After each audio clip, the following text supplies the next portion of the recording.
should disabled women diet? Because somebody needs to say it. And it might as well be me. My answer is no. And I'm going to spend the next 30 minutes telling you exactly why and what to do instead. If you have a disability, whether that's physical, neurological, chronic illness, anything, and you have been told you need to diet, that you need to restrict, that you need to be eating less to be worthy of a healthy life, this video is for you. Stay with me. My name is Christina if you're new here, and I help with your fitness, nutrition, needs, and journeys as a disabled woman. So whether you have a disability or you don't have a disability, you are welcome here. So make sure to hit that subscribe button and join the Fitfalls family. We are so close to my first goal of 1,000 subscribers, so let's make sure that we get me there so I can keep making these videos for you. Let me tell you something real quick about where I'm coming from, because I don't just talk about this stuff just from the outset.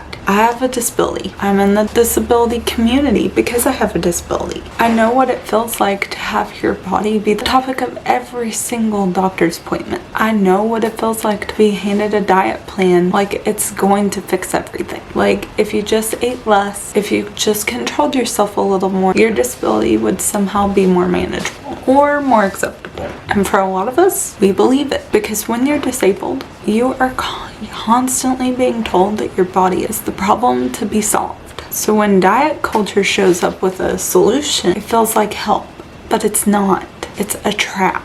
I want to be really clear, I'm not a registered dietitian or a registered CPT yet.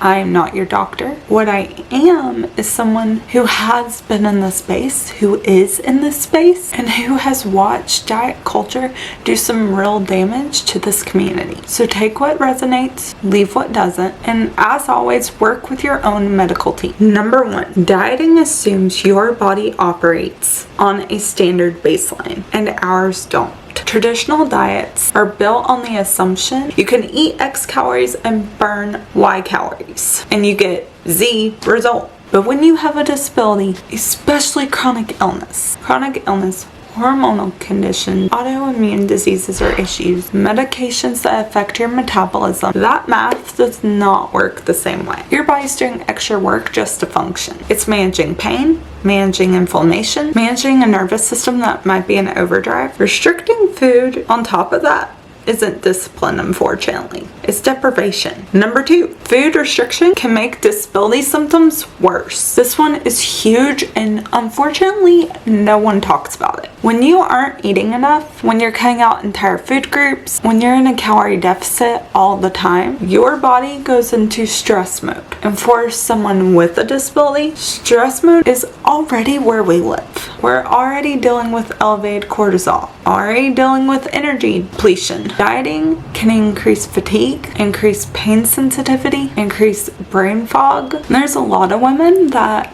will go into a diet to feel better and end up in a flare-up. And that's not a coincidence. Number 3, dieting culture was not built for disabled bodies. It was built to exclude them. Diet culture, the whole industry, the messaging, the before and after photos, the transformation content, it was all built on that there is a correct body to achieve. And that correct body is not a disabled body. It's not a body that uses a wheelchair. It's not a body with a feeding tube. It's not a body that takes medication that causes weight fluctuations and weight changes. When you try to force your disabled body into the diet culture framework, you're trying to fit a round peg in a square hole into a space that honestly wasn't designed for you. And I am telling you right now that you do not owe diet culture your participation. Number 4, dieting can seriously mess up your relationship with food. And for someone with a disability,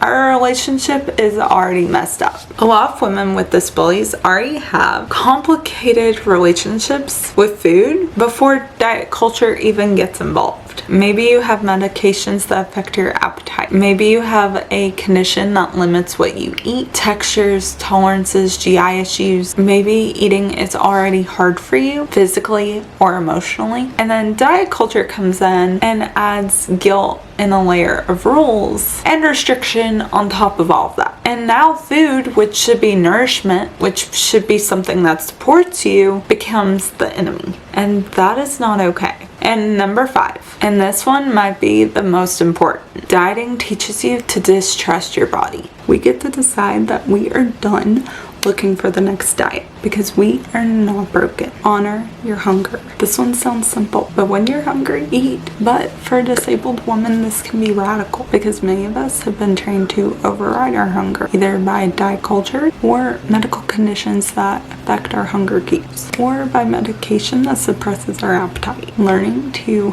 honor your hunger is checking in with your body and actually respond to what it's telling you, even if what it's telling you doesn't match a diet plan. And yes, your disability affects your hunger signals. This takes practice, and it might look different for you than it does for a non-disabled person. That's okay. We adapt. We modify. That's kind of the whole thing. Make peace with food. Give yourself unconditional permission to eat. I know that sounds scary. I know someone just probably tensed up. But here's the thing. When you tell yourself that you can't have something, what happens? You want it more, and then you eat it, and then you binge again. You feel guilty, and then you restrict again, and then you binge again. That cycle is not willpower. It's not a willpower problem. It's what restriction does to the brain. When all foods are allowed, the power dynamic shifts. Food stops being the enemy. Fill your fullness. Learn to understand the signals that tell you that you've had enough. And again, for those who have disability, these signals, this is a practice. It's not going to be perfect on day one. It takes time to build that connection with your body, especially if you've spent years overriding it. Be patient with yourself. You're not doing it wrong. You're just learning a new language, the language of your own body. Discover the satisfaction factor. This is one that diet culture completely destroys. When you eat something that is satisfying, that tastes good, that feels good, that it actually hits you more than a craving, you feel more content. You don't keep searching for something else. But when we eat food that doesn't satisfy us, we keep eating, keep snacking, keep looking for that one thing that our body actually wanted in the first place. Satisfaction is not a bonus, it's a biological need. And finally, gentle nutrition. This is where I want to address the medical stuff directly. Intuitive eating is not anti-nutrition. It's not anti-vegetable. It's not telling you to ignore your doctor. Gentle nutrition means making food choices that honor your health and your taste buds and your lifestyle instead of turning every meal into a pass or fail. It means adding nourishment without subtracting joy. Okay, I want to get practical for a second because I know food freedom and intuitive eating can sound very theoretical. So let me tell you what it actually looks like for disabled women in real life. It looks like eating breakfast even if you're not supposed to be hungry yet, because your medication works better with food and your body is telling you it needs fuel. It looks like eating the birthday cake at your friend's party without spending 3 days feeling guilty afterwards. It looks like on a high pain day when cooking feels impossible, give yourself full permission to whatever is accessible and easy without calling yourself lazy, without calling it a failure, because feeding yourself on a hard day is taking care of yourself. It's not like you have to calculate whether you earned a meal based on how you moved that day, especially because when we have disability, our movement varies drastically from day to day. It looks like enjoying food again, sitting down to eat something and thinking, this is good, instead of, I shouldn't be eating this. This is food freedom and every single one of you deserve it. Now I know this video is going to get some comments, so let me address a few things before you type them. Someone is going to say, hey Christina, weight affects health. And here's my response. Health is not a single number on the scale. Health is multi-dimensional. It includes your mental health, your energy, your relationship with your body, your ability to function and participate in life. When you are in a constant state of food restriction and guilt and shame, that is not healthy, even if the number on the scale goes down. And if your doctor told you to lose weight, I'm not telling you ignore him. I'm telling you that how you pursue your health matters. There is a difference between working with a registered dietitian to support your medical condition than white knuckling it through a crash diet because you've been told that your body is the problem. You can pursue your health without punishment. And someone's going to say, isn't that just giving up on your health? No.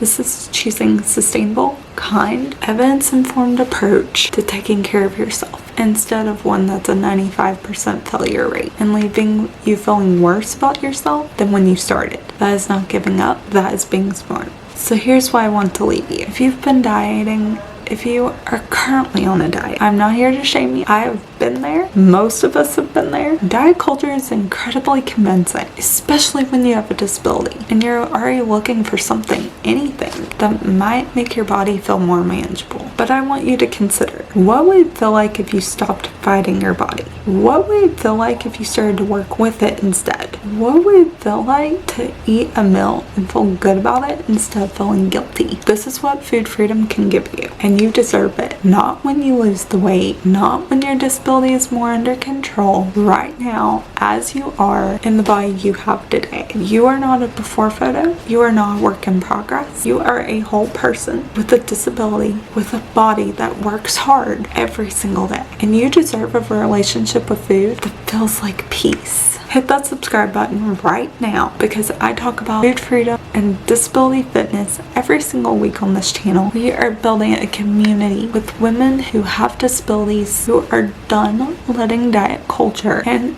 ableism tell us what our health journey is supposed to look like. I want you in here. You don't have a disability and you want to learn about disability fitness and how you can be a positive impact in the disabled world. For people with disabilities, I want you here as well, so make sure to hit that subscribe button. Drop a comment and tell me one food rule that you have been following that you are ready to let go of. I read every single comment and I try to respond to every single comment as well, so make sure to comment. I just want to know where you are and how maybe I can better assist you. And I want to cheer you on. I want you to make sure that you give this video a thumbs up if you haven't already, and I will see you in the next one. Love you girls. Bye.